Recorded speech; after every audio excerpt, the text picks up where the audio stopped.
Hi, I'm Herb Gross, and welcome once again to Gateways to Mathematics, where today we begin the final module of this particular course. Actually, this is the first time in the course where we'll be having two lectures, where one of which could actually be viewed as a continuation of the other, but we'll talk more about that in a while. I was trying to think of something humorous to think about as to how to open up this particular topic, and basically the only thing that could come to mind is a form of humor that was very common when I was in college and has since made a comeback on programs like the Johnny Carson Show.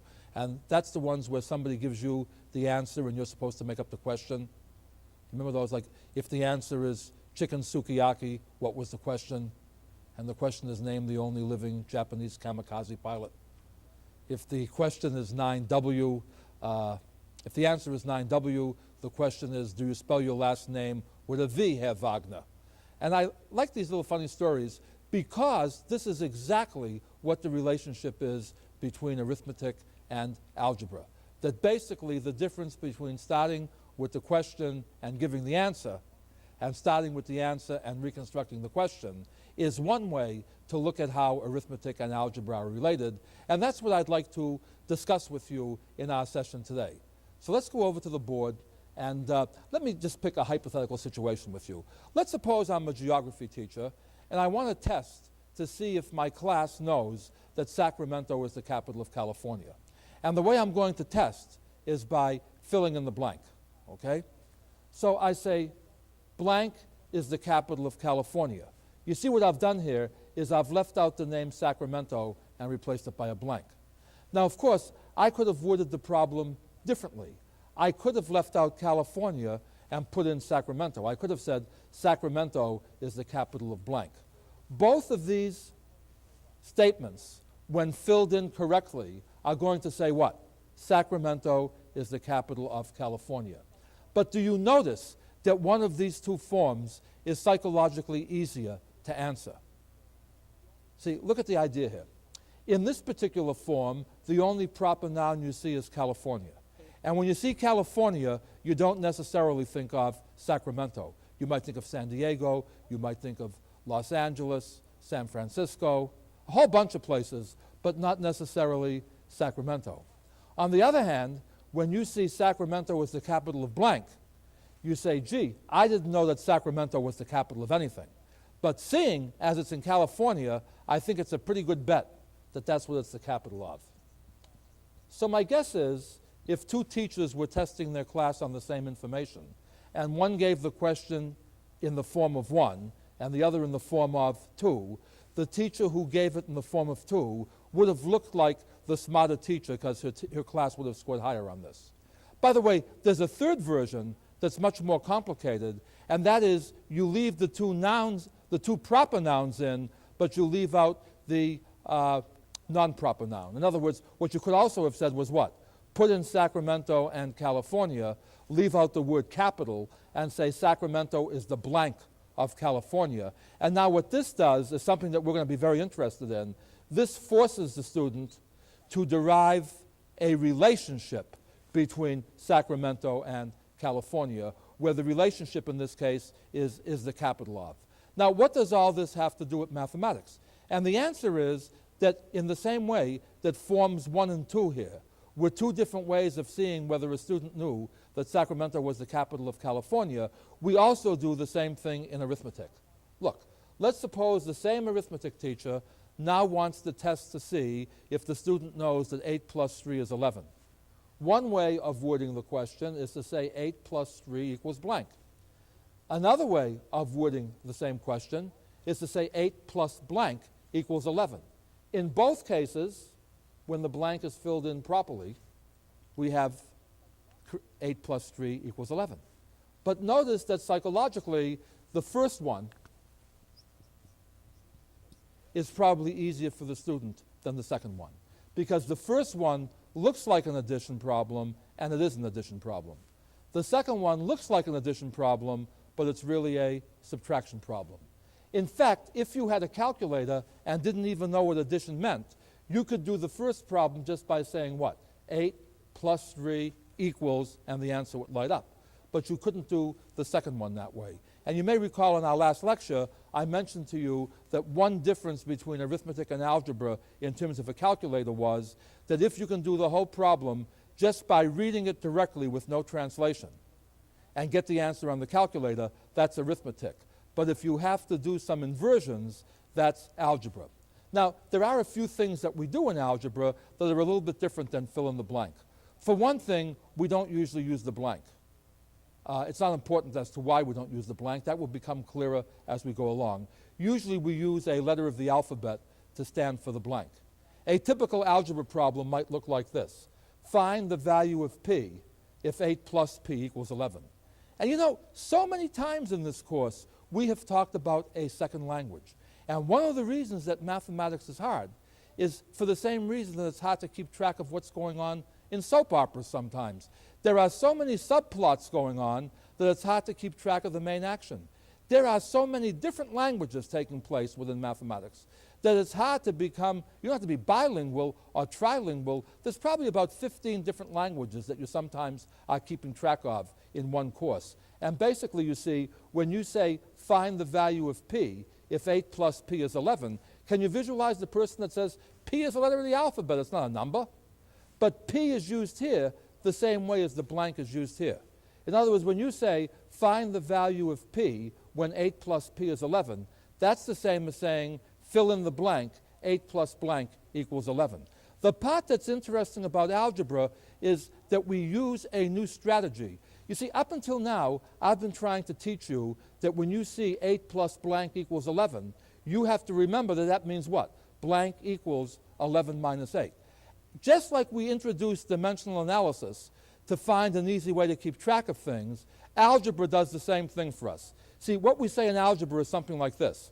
We would like the value of p. What keeps p from being all by itself on this side of the equal sign? The 8. What's the 8 doing to the p? It's being added to the p. How do you get rid of adding 8? You subtract 8. But the equal sign is like a seesaw, it's balanced. If you subtract 8 from one side, you have to subtract 8 from the other side. Now what happens? 8 minus 8 is 0. 0 plus p is still p.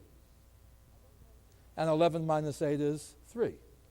I don't know if you noticed the mechanical beauty of this, but notice in this particular form, all you had to do was see what you had to do to get p by itself. Whatever you did on one side, you just mechanically did that on the other side of the equal sign, and the answer takes care of itself. Now, when the two numbers that you want to add are both on the same side of the equal sign, we say that also differently in algebra. Instead of saying things like, how much is 8 plus 7, we might say something like this. I just want you to get used to the vocabulary. Evaluate 8 plus m when m is 7. See, how do we know if m stands for a number? How do we know what 8 plus m is? See, all 8 plus m tells us is that we have 8 more than whatever the value of m is. So what this problem says is, what will 8 plus m be when m is 7? And all that means is you write down the expression 8 plus m, replace m by 7, and do the resulting arithmetic. And do you see why I call that an arithmetic problem? Because now all you have to do is what? Exactly what you see. 8 plus 7 is 15. Well, we don't always add, so we can do other operations. And the name of the letter also isn't very important.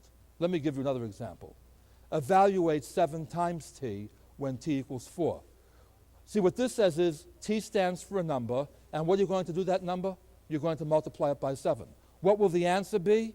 The answer depends on what t is. And I'm going to show you another interpretation of that in a short while. But for the time being, all you have to do is be blindly obedient.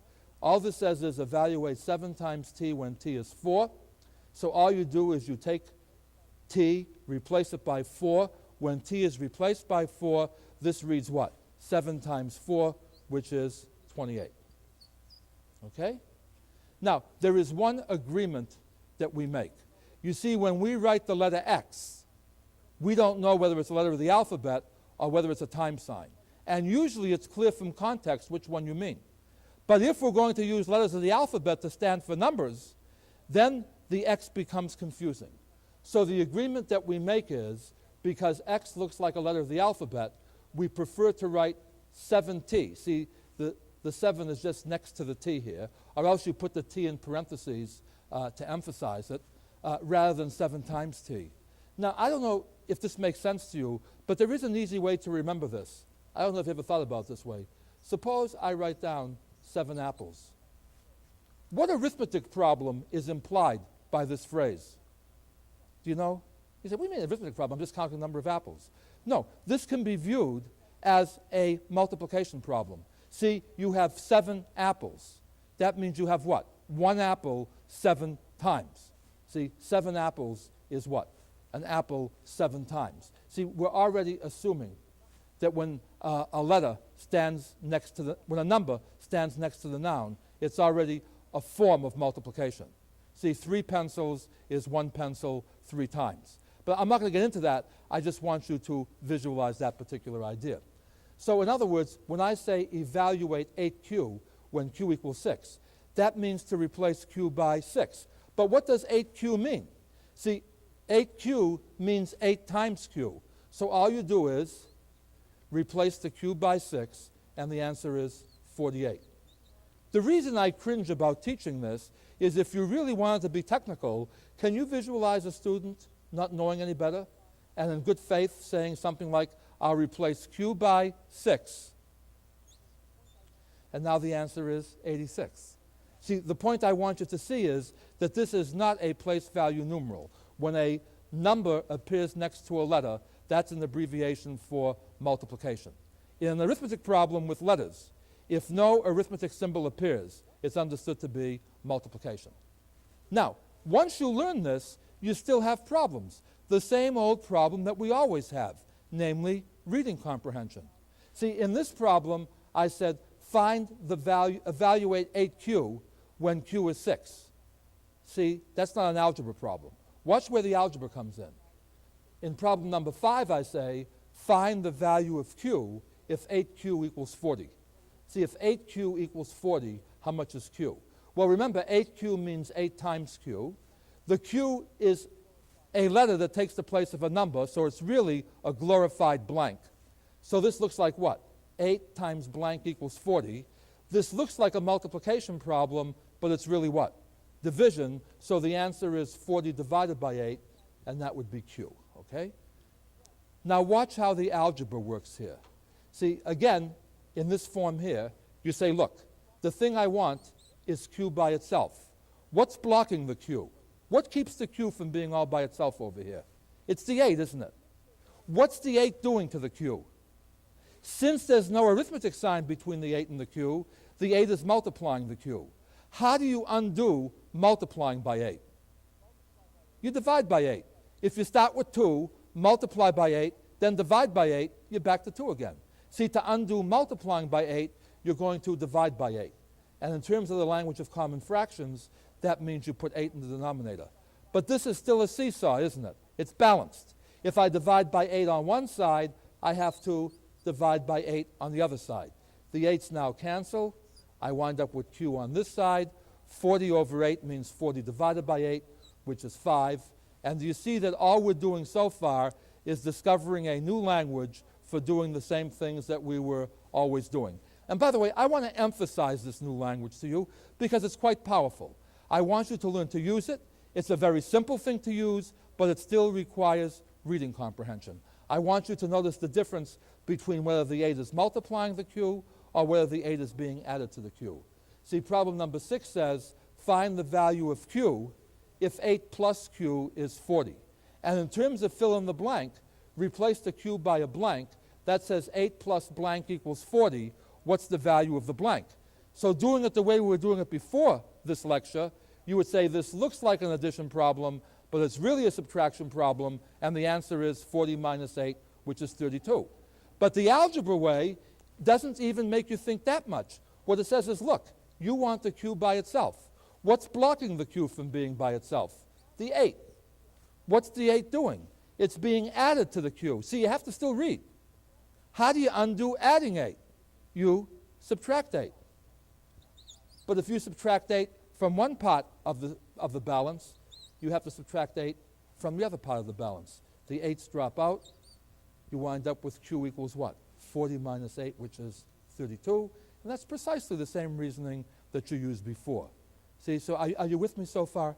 Now, the reason I'm leading into this is that we're going to, do you all know that old story? I think it's an Aesop fable. 7 blind men go up to an elephant, and they each touch a different part of the elephant. And based on what part each man touches, they give a completely different description of the elephant. So each man is partly correct, but no one is really right. And the moral of the story is that sometimes one greater truth encompasses several lesser truths.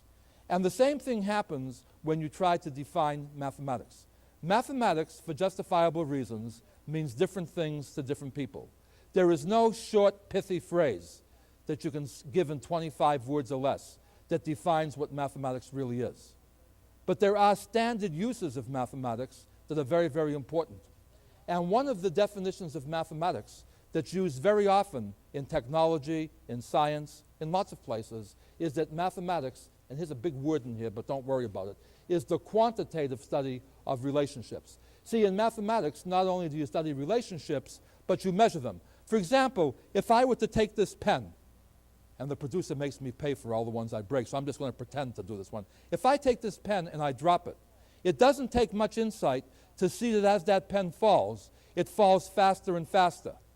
See, so if you say, hey, the pen falls faster and faster, that's not what we mean by the quantitative study of relationships. The quantitative study of relationships says, okay, at a given time, how fast will the pen be falling?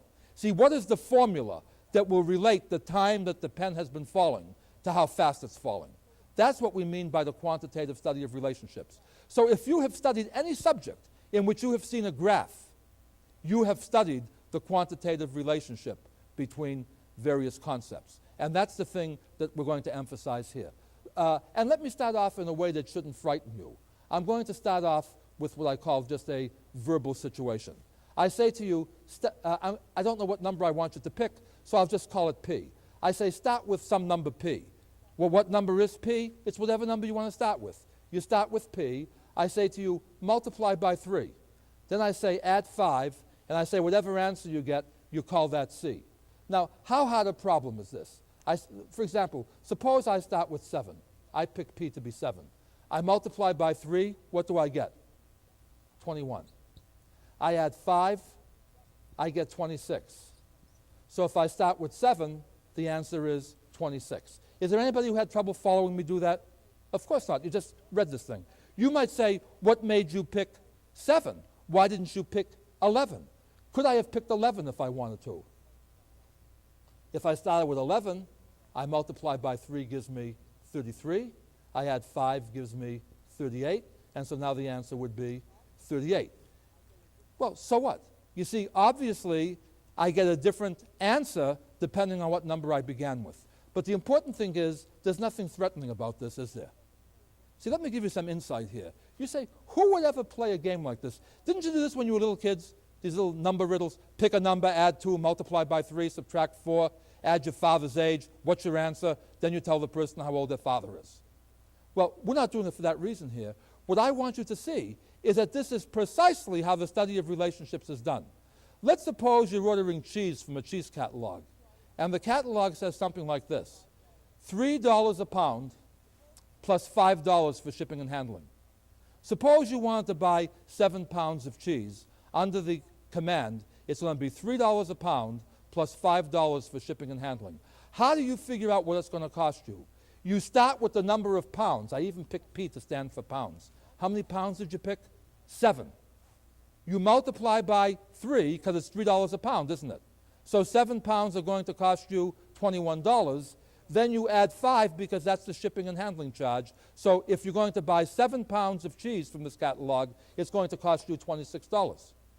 What if you want to buy 11 pounds of cheese? 11 times 3 is 33, plus 5 is 38, isn't it? You see, this may look like just an empty formula, but what problem does it solve? That doesn't sound that glorious, but the cheese problem.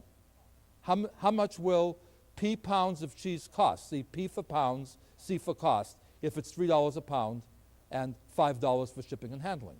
Okay? But the interesting thing is, we can think of this in terms of a computer now. See, what we can think of, what's the computer language? You have an input, you have an output, and you have a program. This will be called the multiply by 3 and add 5 program. Basically, you make the input. Whatever input comes into the machine, what does the machine do? It multiplies by 3, it adds 5, and it gives you the output. And quite frankly, as far as this course is concerned, the only difference between arithmetic and algebra in terms of this analogy is when you have the input and the program, the process of finding the output is arithmetic. If they give you the output and the program and you try to find the input, that's called algebra. And I'll give you more experience with that as we go along. But the point is that algebra writes things in its own language. Isn't it kind of cumbersome to say things like start with P, multiply by 3, add 5, the answer is C. So we use our own language in algebra. What we say is, okay, take the number you're going to start with, that's P, isn't it? Multiply by 3, well, that's P times 3. Then we put this in parentheses to indicate that that's now our new answer. See, that's one. Remember, everything inside the parentheses is one number. Then what did you do next? You added 5. Then you said, and the answer is, the equal sign takes the place of the word is. The answer is C. In other words, starting with this, the way you read this is, pick a number, which we'll call P, multiply by 3. See, where do you know where the pick a number is? It's the one that's messed up with all the numbers. The answer is the letter that stands all by itself. So I look for the letter that's all messed up with the numbers here. I remember that everything inside the parentheses is done first. So I first find P. It's inside the parentheses, so that tells me to multiply by 3. Then I'm told to add 5, and the answer is C. And by the way, we make shortcuts within shortcuts. A couple of things happen. For some reason, which to this day I still don't fully understand, the answer always is given on the left-hand side. In other words, instead of the C being over here, it usually appears over here. Secondly, instead of saying P times 3, you usually say 3 times P, in much the same way as you usually say, give me 3 apples, rather than give me apples 3. And the second thing is, we agreed what? That the multiplication symbol is left out. So this is now an abbreviation for what? Start with P, multiply by 3, and when that's all done, you add 5. And to make even more of an abbreviation, the agreement usually is, if you leave out the grouping symbols, they're understood to be dictated by the plus signs. In other words, if I don't see a grouping symbol here, the plus sign tells me to do this. But I'm not going to make too big an issue over that. What I want to do is to make sure you can read this notation. See, here's where I want you to become to be bilingual. I will call this an algebraic formula. And what I want you to learn to do is how to translate between, well, let's put it this way. Given the algebraic formula, how do you read it verbally? And given the verbal formula, how do you rewrite it algebraically? And there's lots of practice involving that in the book. But let's just go through a little bit of this together. See, if C equals 3P plus 5, find the value of C when P is 20. Basically, all that says is start with this formula. Every place you see a P, replace it by 20, and see what's going to happen here.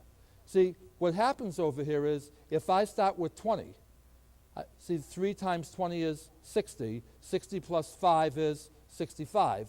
So the answer would be 65. And what that means is, if I were buying 20 pounds of cheese at $3 a pound and $5 for shipping and handling, it would cost me $65. Now watch the reversal of this. Problem 8 looks an awful lot like problem 7, but it's really quite different.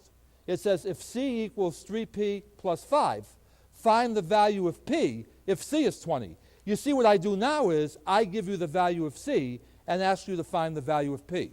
And the way this game is played by algebra, here's what you do. You want to get P all by itself. The parentheses is protecting the P. In other words, to get at the P, you first have to get at the parentheses. But what's blocking the parentheses? The 5. So what you're going to do is, to get rid of adding 5, you subtract 5. And if you subtract 5 from one side, you have to subtract 5 from the other side. That tells you that 15 is equal to 3 times P. Now you're inside the parentheses. You want P by itself. The P is being multiplied by 3. To undo multiplying by 3, you divide by 3. And if you divide by 3 on one side, you also have to divide by 3 on the other side, and that gives you what? 15 over 3 is 5, so p must be 5. And by the way, if you don't believe this, you can always go back and check. If you put 5 in here, 5 times 3 is 15, 15 plus 5 is 20, and that was the correct information. By the way, when you put the 5 in here, the reason you say 3 times 5 first and not 5 plus 5 is everything inside the parentheses has to be done first. Now, a lot of people have trouble with this, and I just wanted to show you what this thing says. In other words, I am going to recapitulate problems 7 and 8 from the verbal point of view. See, from the verbal point of view, the formula was what? Start with p, multiply by 3, add 5, and the answer is C. In problem number 7, we were told to start with 20 and see what the answer would be. See, start with p being 20 and see what C is. What do you do here? Just read it. 20 times 3 is 60, plus 5 is 65, so the answer is 65. See, going in this direction, it's straightforward arithmetic. Problem 8 said if the answer is 20, what did you start with? Now this is tricky, but I think it's really neat. You start with 20. When did you have the 20? After you added the 5. Therefore, what did you have before you added the 5? Starting with the 20, since that was what you had after you added 5, you do what when you reverse the steps? Subtract 5. See, when you work backwards, wherever you see add, you're going to put subtract and vice versa. Multiply gets replaced by divide, etc. So watch what we do here. We start with 20. Now instead of adding 5, we're going to subtract 5. That gives us 15. Now instead of multiplying by 3, see we're going this way, we divide by 3. That gives us 5. So it means p must have been 5. And does that check with our previous answer? Sure it does. And look at 5 times 3 is 15, plus 5 is 20. See, arithmetic was when you started with the number of pounds and found the cost. That's when you say, gee, I want to buy 20 pounds. How much is it going to cost me? The algebra was when you said, hey, all I've got is $20 to spend. How many pounds can I buy? See, arithmetic was starting with the 20 and getting 65. Algebra is when you started with the answer. See, we start with the answer and make up the question. Do you sort of get the idea of what's going on here? We're going to do lots more of this in the text and in our lecture, but I just want you to get used to this.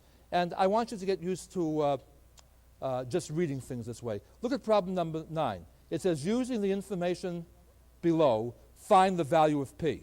Now, what's the information below? It says start with p, multiply by 2, add 3, and the answer is 151. How do I find p from this? I know when I'm all through, I had 151. When did I have the 151? Right after I added the 3. So therefore, what must I do to reconstruct what happened? I subtract 3. That gives me 148. When did I have the 148? After I multiplied by 2. So to find out what I had before, I divide by 2. You see what I'm saying here? This says blank times 2 is 148. So to find the value of the blank, I'm going to divide by 2. See, it says multiply by 2, but when I'm reversing the steps, I'm going to have to do what? Divide by 2. 148 divided by 2 is 74. So that means that if I wound up with 151, I must have started with 74. And let's check it. 74 times 2 is 148. Big surprise, we already knew that. And 48 plus 3 is 151. Believe it or not, going from bottom to top, as opposed from top to bottom, is all algebra is all about. Now, by the way, you see, what other people do with this, let me show you how this becomes a traditional algebra. You're starting with p, then you're multiplying that by 2. We write that as 2p. Then you're adding on 3, and the answer is 151. So now when we write that algebraically, we say 2p, in parentheses, plus 3 equals 151. Do you see how to read that? Look for the letter. Do everything inside the parentheses first. That says start with p, multiply by 2, add 3. The answer is 151. Now the job is how do you find out what p is? And we do exactly what we did in the verbal form. In other words, the p is inside the parentheses, so it's being protected. What's it being blocked by? The 3. What's the 3 doing? The 3 is being added. To undo adding 3, you subtract 3, but if you subtract 3 from one side, you also have to subtract 3 from the other side.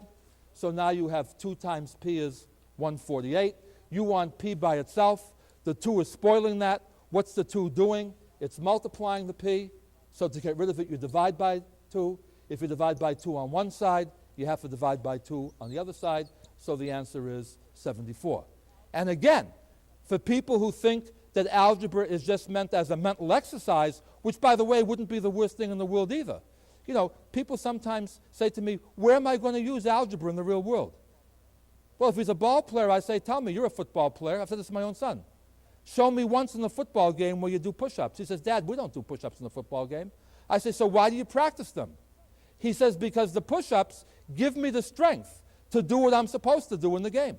Well, you see, algebra is to the world of computation and science what calisthenics are to the athlete.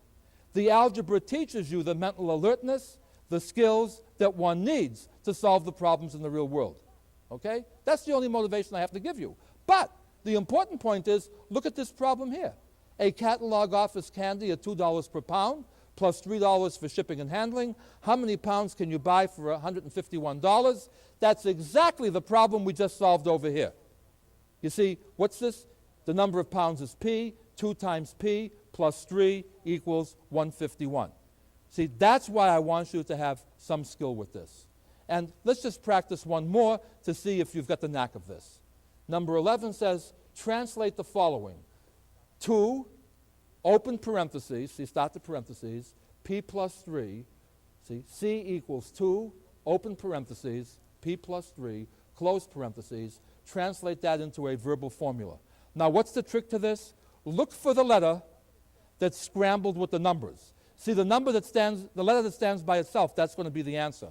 So you go over here, and now you've found the p. So what are you going to do? You're going to start with p. Look inside the parentheses. What's the first thing that's being done? You're adding 3, aren't you? So the next step says what? You start with p, then you add 3.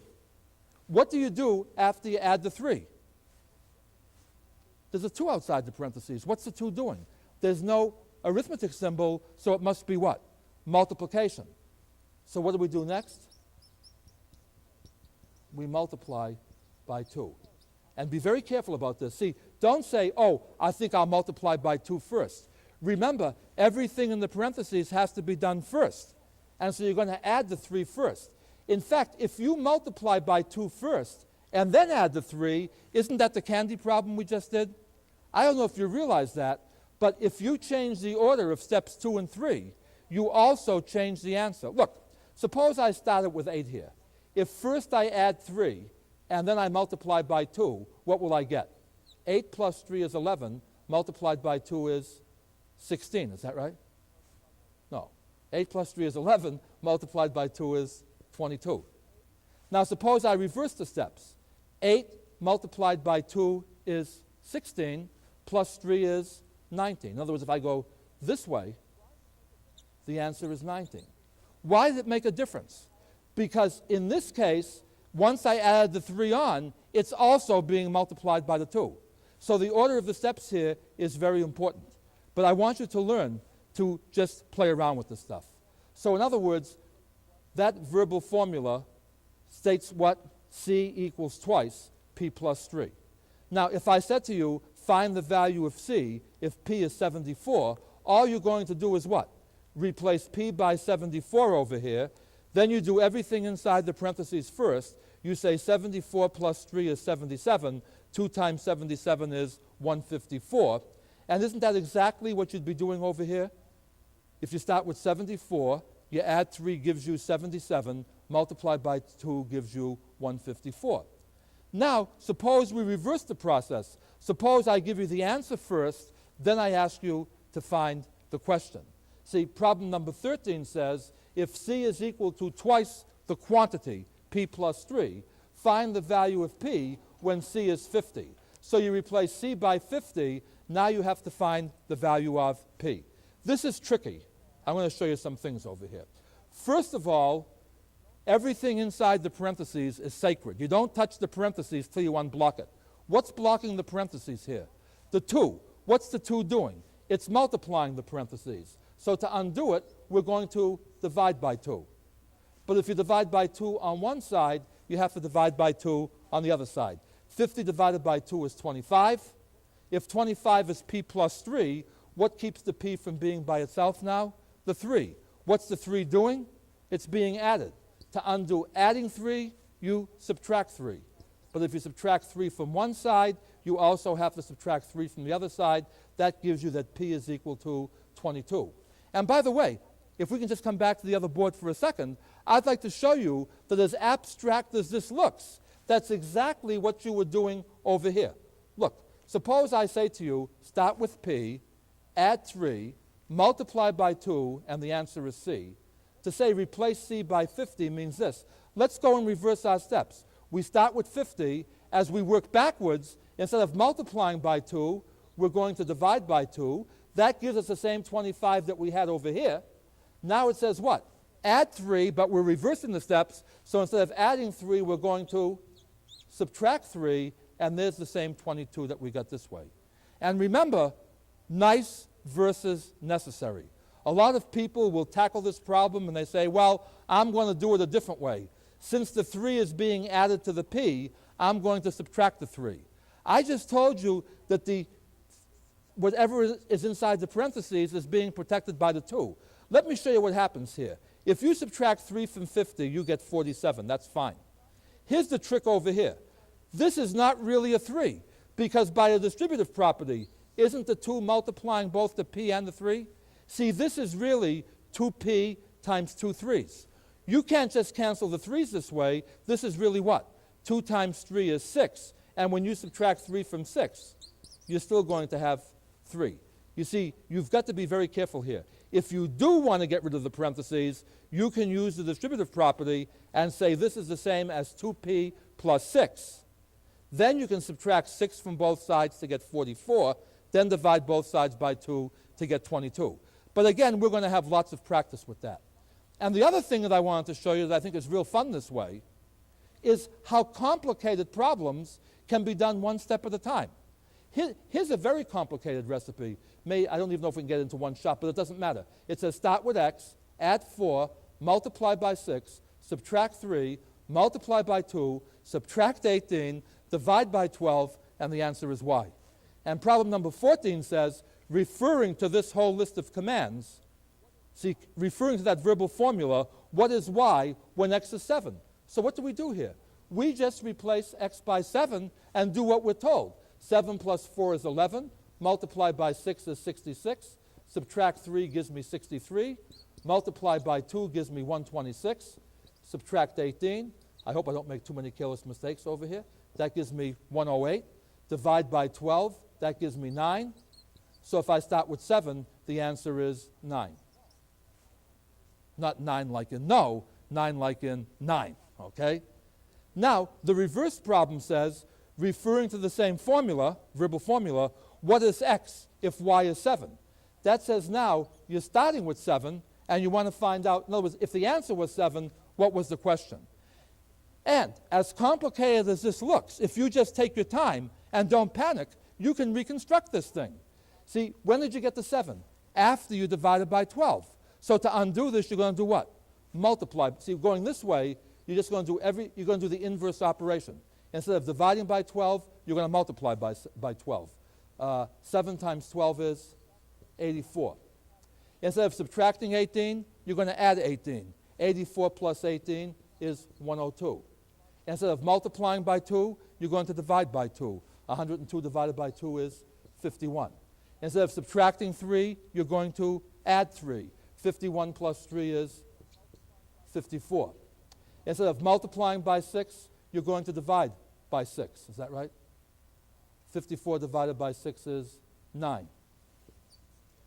Okay, that 9 keeps coming up again. I picked a good joke at the beginning today. 9. Yeah, 9. Okay. Now instead of adding 4, I'm going to subtract 4. So the answer is 5, isn't it? Let's check it. If I started with 5, what would happen here? 5 plus 4 is 9. 9 times 6 is 54. 54 take away 3 is 51. 51 times 2 is 102. Subtract 18 gives me 84. divide by 12 gives me 7. I'm back to what I'm supposed to have. And by the way, do you notice that if you read down this column, you get exactly the same numbers that you constructed when you read up this column? See, reading from top to bottom is arithmetic. Reading from bottom to top is algebra. And by the way, for those of you who are frightened by what I'm doing, close your eyes, and I'll tell you when to open them again. But for those of you who find this exciting, I'd like to show you another thing that algebra does. It's called paraphrasing. It's something that's typical of the world of technology today. See, after you solve a problem, the next question to ask is the solution too cumbersome? Is there a neater way of doing it? See, could we have taken all of these wires that solve the problem and used fewer wires? Let me show you how this works, if you can bear with me. And as I say, if you can't bear with me, I'm going to stop in about 2 minutes. See, I start with x, so we call that x. Now I add 4. That's x plus 4. What do I do next? I multiply by 6. But by the distributive property, that's 6x plus 24. The next step says subtract 3. Notice I don't subtract the 3 from the 6, because the 6 is modifying x's. I subtract the 3 from the 24. That's 6x plus 21. What do I do after I subtracted the 3?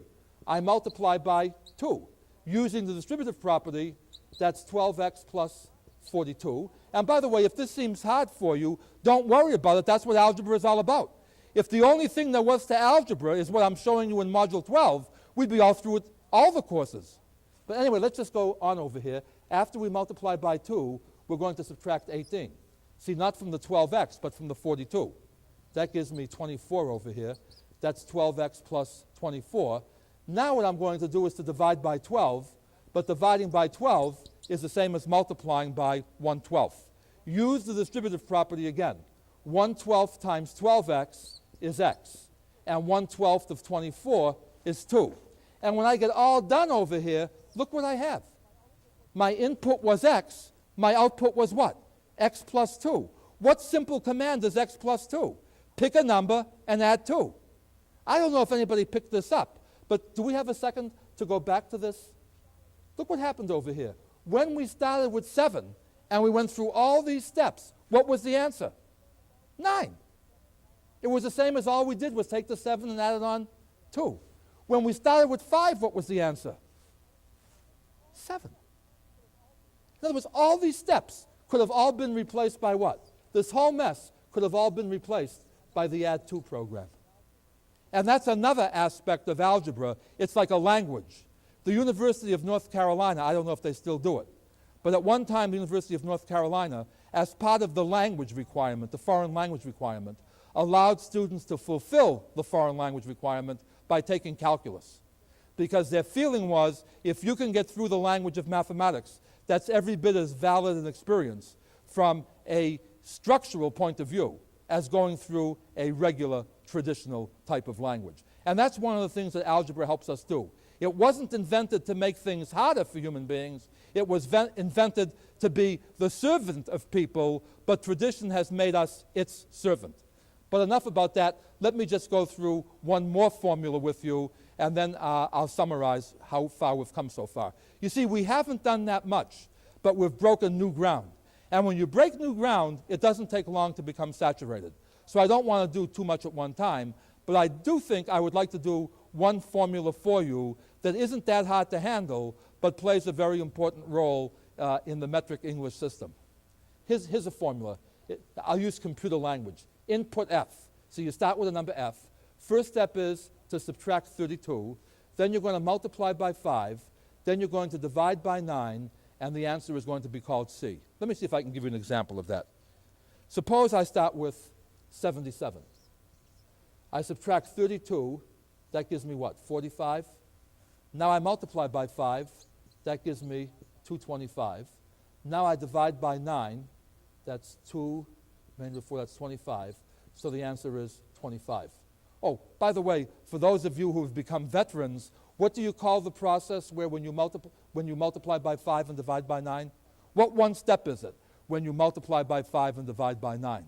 Have you all become seasoned veterans in my campaign? Remember we said at the beginning that fractions were just another language for saying things that were easier to say without fractions? Like instead of saying, give me 2/3, You say 2 for me, 1 for you, 2 for me, 1 for you. When you multiply by 5 and divide by 9, isn't that the same as the one step that says multiply by 5 ninths? You multiply by the numerator and divide by the denominator. In any event, let's see if we can write that formula in algebraic form. See, we start with f. The first step says what? Subtract 32. Then we're going to do what? Multiply by 5 and divide by 9. That's the same as multiplying by 5 ninths. And you see why I put the parentheses here? Because I don't multiply by 5 ninths until after I've subtracted the 32. And then we said what? Whenever you're multiplying, you put the multiplier, the numerical multiplier, to the left, and you leave out the time sign. So now it looks like what? C equals 5 ninths f minus 32. Look at this and compare that with the formula that I wrote down over here. Do you see the psychological difference? This is wordy, but it's easy to understand. This is compact, but if you're afraid of mathematical symbols, it frightens you. But the thing I want you to see is that these say the same thing. You see, look at, start looking over here. Find the variable. You start with f. See, it's all mixed up here. Do what's inside the parentheses first. Subtract 32. Then what do? Multiply by 5 ninths, and the answer is C. Let's go through one more problem together using this form. If C is equal to 5 ninths of f minus 32, find C if f is 68. By the way, we sometimes use stupid language in math. I mean, I've had students say to me, I say to students, find C. The kid says, here it is, I found it. No, when I say find C, it means what is the value of C when f is 68. What do I do over here? I just replace the f by 68. 68 minus 32 is 36. 5 ninths of 36 is 20. So when f is 68, C is 20. And by the way, that's exactly the same thing I would have done verbally. You see, I would start with f, subtract 32, multiply by 5, divide by 9, I would get 20. This may seem like a not so fun formula. Does anybody happen to know out there what formula this is? Right, Ani, what? It's converting Fahrenheit to Celsius. That's what the teacher said to the kid. If it's 68 degrees in Fahrenheit, what's the temperature in Celsius? And he said, how far is it from Celsius to Fahrenheit? See, the weather changes as you go from one town to another. No, with this, and I'm going to show you this in the enrichment lecture, but basically what this procedure has shown was that when the Fahrenheit temperature is 68, the Celsius temperature is 20. And the beauty of that is, do you have to know why this formula works to be able to use it? No. But if you know why it works, it makes you doubly enriched. And what our final lecture is going to be about is to show you how one uses formulas even though one may not know how to derive them. And I'm going to show you how certain formulas were derived, including this one.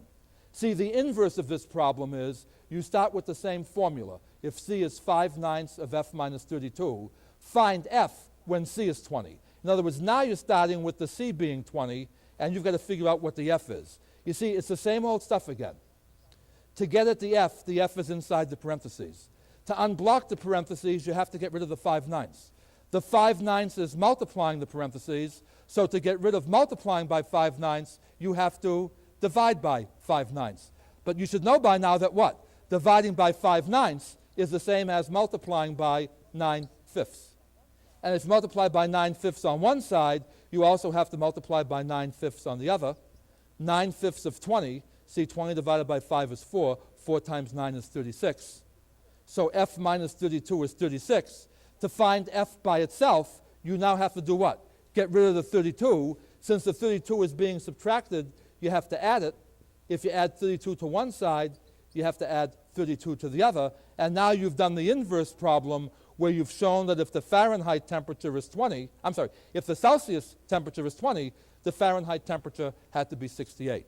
Now, what I would suggest doing at this stage, in fact, I've written it down here. Maybe it's better if you see it on the board here. The next enrichment lecture can be viewed any time during this module. In a sense, it's even though the study guide doesn't say it, it's really a continuation of this lecture, only it expands what we've been saying here. I prefer that you go to the textbook and study Module 12 through example 20. That will take you through the mechanical applications of Celsius and Fahrenheit that I've just talked about. And I want you to practice on that until you feel comfortable with it. Then we'll come back to our final enrichment lecture, and we'll discuss some of the fine points. But what I'm hoping that you're seeing right now is that if you've been taking this course one step at a time, the transition from arithmetic to algebra is no more complicated than the process of saying, if I'm given the input and the program, I can find the output. That's arithmetic. If I'm given the output and the program, and I go and reconstruct the input, that's algebra. That's the only difference between the two. So in terms of a verbal formula, where you start with something and finish with something, arithmetic is when you start at the top and go to the bottom. Algebra is when you go from the bottom to the top, coupled with the fact, as I showed you in one problem, that algebra is a fantastic technique for paraphrasing, for taking complicated lists of commands and condensing them into simpler equivalent commands. At any rate, that's enough for today. With our usual advice, what do I tell you now? You should at least know this much from the course. How am I going to end? Study hard, have fun, and stay young.